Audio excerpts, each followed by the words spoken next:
pessoal, continuando com a parte 3 da nossa videoaula sobre manejo alimentar da bovinocultura leiteira, no projeto Produzir e Preservar, do agricultor Eduardo Emídio, no distrito de Barreiras, em Riachão do Jacuípe, Bahia. Nessa videoaula, o agricultor Eduardo Emídio, ele nos mostra todo o processo da alimentação do seu rebanho, além das suas instalações adequadas para uma alimentação de qualidade. Também foi mostrado como é o seu procedimento com os reservatórios de água para o manejo alimentar com seus devidos cuidados e com o objetivo de se ter leite de boa qualidade.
Então aqui a gente está mostrando para vocês todo o processo, de alimentação do rebanho, onde nós utilizamos a palha do capim que já existe dentro da palma, junto com a palma triturada na máquina e servida aqui na praça de alimentação.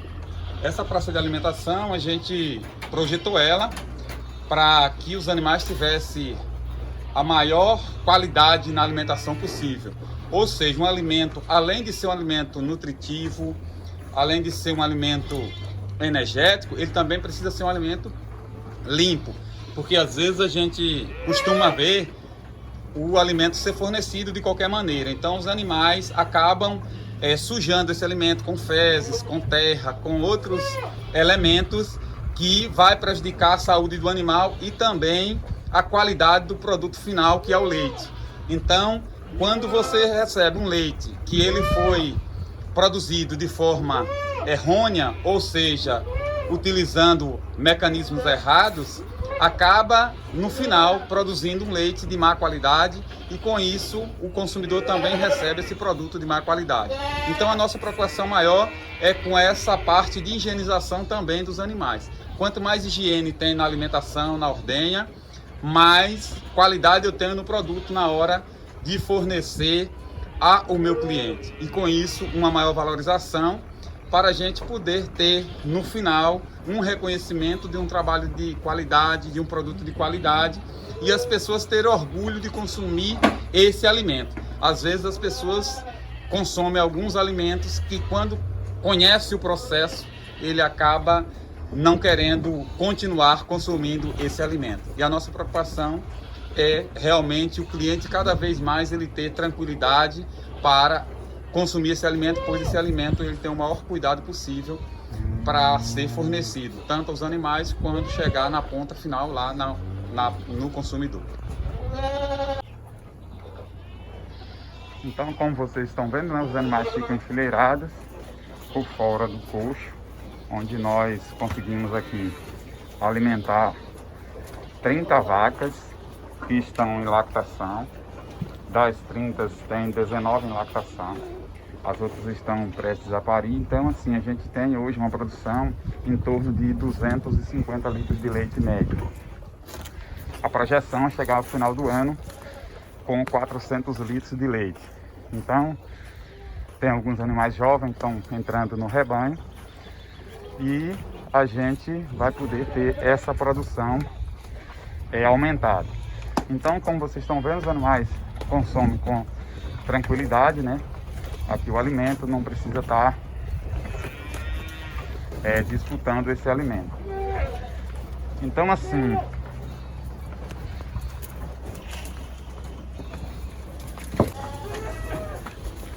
aqui nós fornecemos em torno de 20 quilos de palma pela manhã por animal e 20 quilos pela tarde. Então são 2 dietas. E nós colocamos aqui, em média, 4 quilos de matéria seca por animal. Então, com essa dieta, a gente forma o volumoso. E aí, dentro do manejo, a gente utiliza também o concentrado à base de milho e soja e também de sais minerais.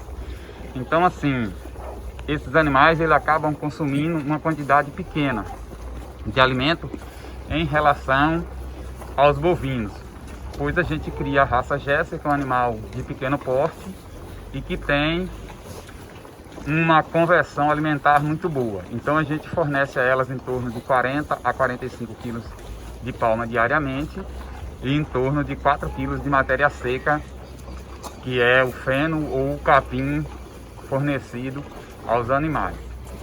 Então assim, a gente consegue com isso fazer com que os animais eles cheguem a produzir 25, 30 quilos.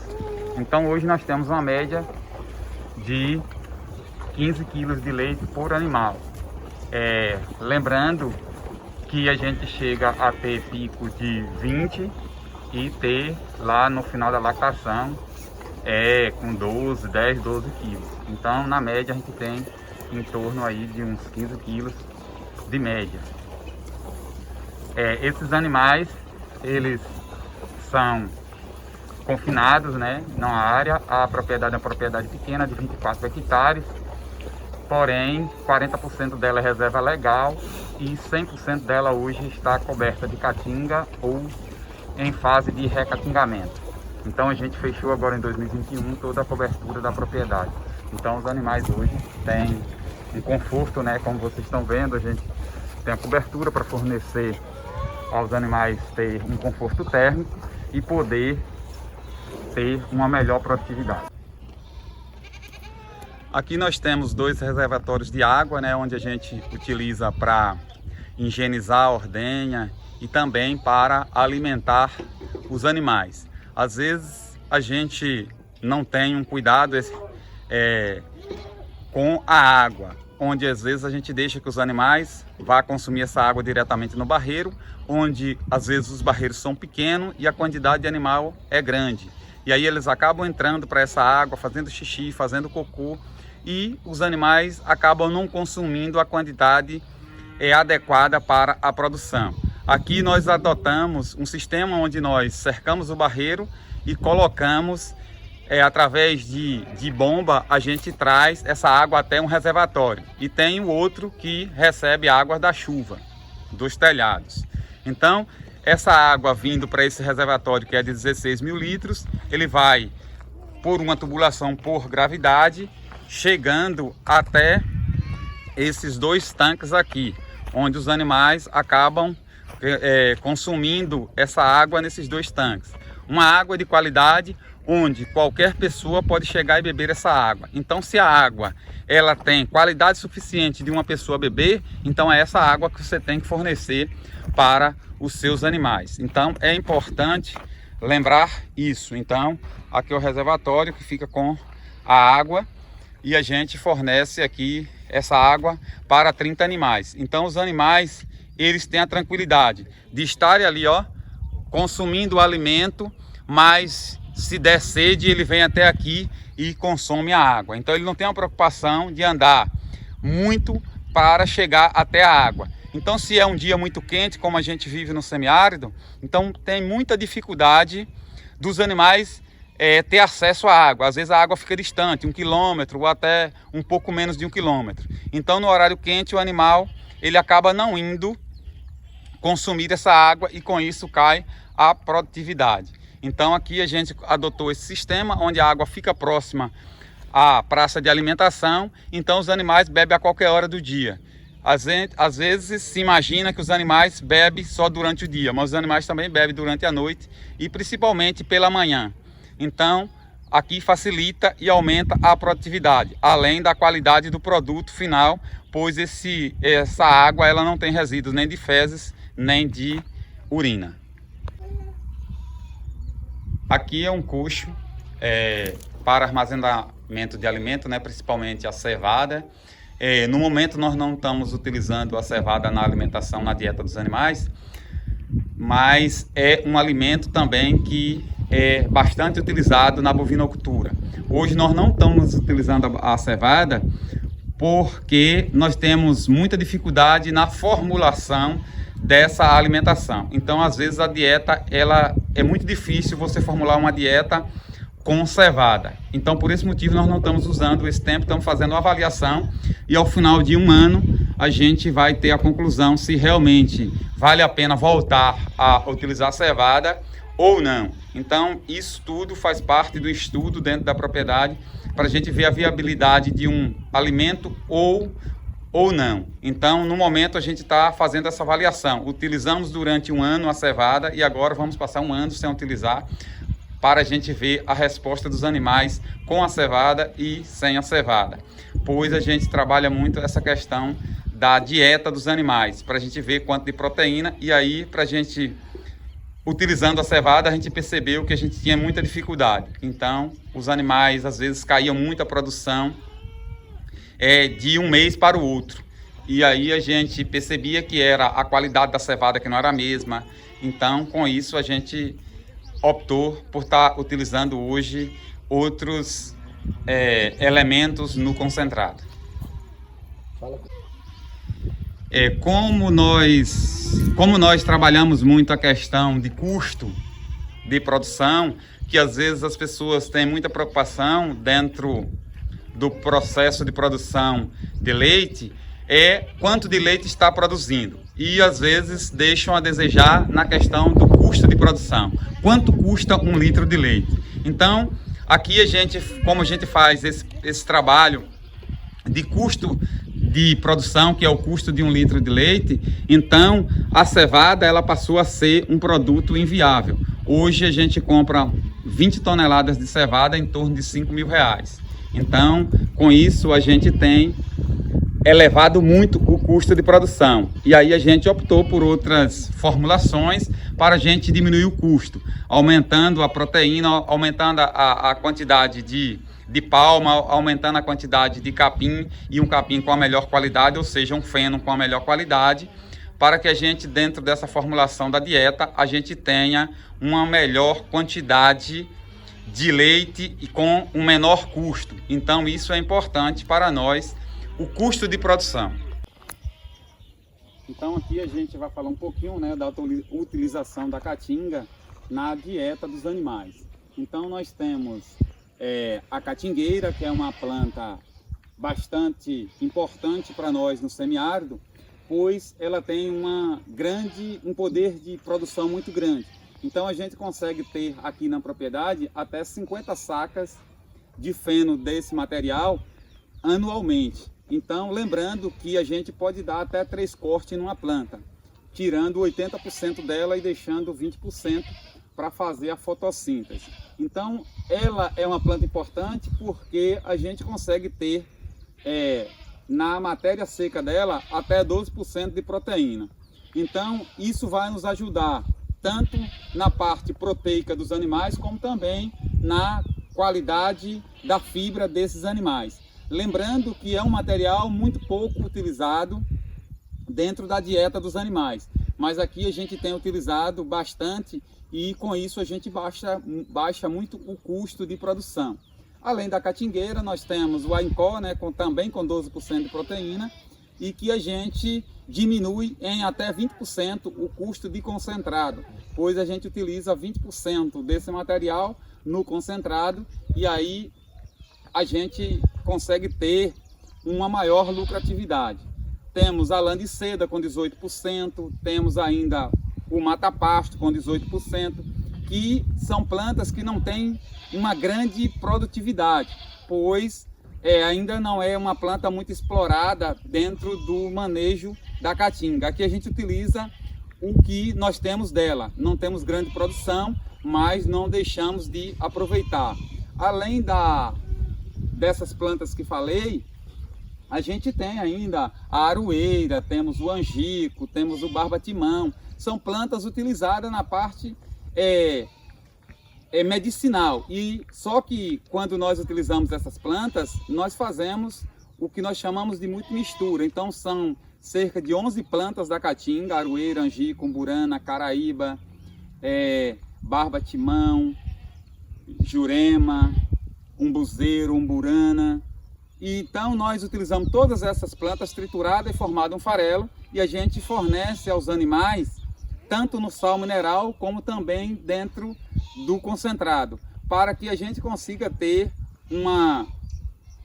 os animais, a gente consiga controlar algumas enfermidades nos animais, principalmente na parte preventiva de mastite. Então a gente consegue ter uma baixa muito grande dentro da propriedade de casos de mastite utilizando essas plantas medicinais da caatinga.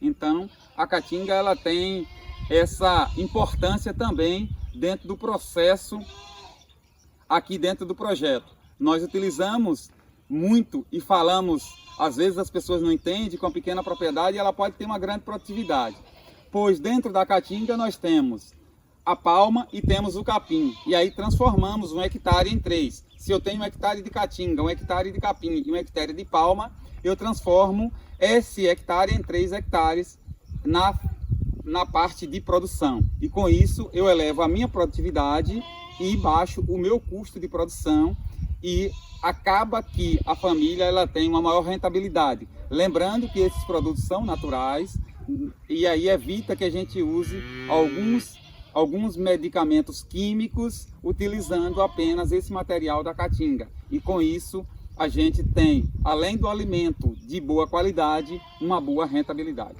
Eduardo, eu queria sim, porque esses vídeos eles vão ser mostrados para pessoas que vai ser beneficiado com o projeto de bovinocultura, e a gente sabe que muita gente, em termos da alimentação, com relação à palma, né? Quem cria gado de leite, existem pessoas que acham que a palma não resolve. Para a nossa região aqui, a palma seria o que para quem cria gado de leite? Hoje, sem palma, a gente não tem como produzir leite. Então, assim, sem palma, você pode procurar qualquer uma outra atividade, menos produção de leite. Porque a palma hoje é, para nós, o carro-chefe da produção, onde a gente encontra uma grande quantidade de água, uma grande quantidade de energia, e para produzir leite é necessário ter energia e água. Então a palma a gente consegue ter esses dois elementos, além dos sais minerais existentes na palma. Então a palma hoje para nós é o carro-chefe na produção de leite. Então sem palma a gente não consegue produzir leite, a gente não consegue manter o rebanho. E lembrando, né, que a palma ela não deve ser utilizada unicamente no período de seca, mas sim durante todo o ano. Então, quanto mais você tiver palma na dieta dos seus animais, mais regularidade no seu leite, maior produtividade você vai ter, e também você vai ter animal com muito mais saúde do que os animais que não consomem palma. Então a palma nos ajuda. Tanto que a gente, às vezes, questiona a falta de água no semiárido. Mas a gente ouve falar em farelo de palma no semiárido, a gente vê falar em um monte de outras coisas. Mas a gente percebe que agora, recentemente, tem um estudo feito aqui dentro da própria propriedade, através da UFRJ e da Universidade da Califórnia, onde a gente tem até 250 mil litros de água em 1 hectare de palma. Então, assim, isso é muito importante. É nada mais que 4 cisternas de 52 mil litros de água dentro de 1 hectare de palma. E às vezes a gente não percebe isso, a gente não reconhece isso e pensa em produzir leite sem palma. Então só aí eu já sei que meus animais estão consumindo água e água de qualidade e durante todo o ano. Então, não só no período de seca. Com isso, a gente consegue ter um animal mais equilibrado e que às vezes as pessoas falam que a palma, ela, no período da chuva, ela provoca diarreia. Mas é exatamente porque o cara utiliza simplesmente a palma. Aqui a gente utiliza a palma, utiliza a caatinga e utiliza o capim para dar um equilíbrio na dieta dos animais. Assim, as pessoas que vão começar a criar, por exemplo, entrar na cadeia produtiva da bovinocultura de leite, qual as informações necessárias que você acha que poderia dar para ele, o criador, começar a produzir? Primeiro que nós aqui no semiárido nordestino, a gente não fomos educados para produzir. Às vezes a gente entra na produção de leite por uma questão ou outra e não por uma opção. Então, assim, para a gente optar por produção de leite, nós devemos primeiro pensar no planejamento da propriedade. Então, precisamos saber quanto uma vaca come para que eu possa projetar minha propriedade na questão alimentar para eu manter o rebanho. Então, primeiro se projeta a propriedade, se calcula quanto de matéria vai precisar para fornecer esses animais, para você, por último, você colocar os animais. Então, eu oriento hoje, se eu estivesse começando, que eu não comecei assim, até por como falei, que a gente não tinha essas orientações, mas se eu fosse começar hoje, eu começaria hoje plantando a palma, organizando a pastagem, organizando o estoque de água e de alimento, para por último entrar os animais. E às vezes a gente entra com os animais para depois pensar no alimento e por isso dá errado no final e a gente culpa que a cadeia produtiva do leite ela é inviável. Então, a partir do planejamento, a gente pode ter sim uma boa produtividade. Lembrando que uma vaca Jersey, que é dos bovinos de leite a menor, ela pode viver com entre 40 e 50 quilos de palma diariamente e 4 quilos de matéria seca. E lembrando que um bovino da raça Girolando, que é uma das maiores de produção de leite, vai passar para 70 quilos de palma e em torno de 8 quilos de matéria seca. Praticamente o dobro, e também isso precisa a gente fazer a avaliação dentro da propriedade. Qual a propriedade que eu tenho? Se eu posso colocar um animal de maior porte ou um animal de menor porte. Ok.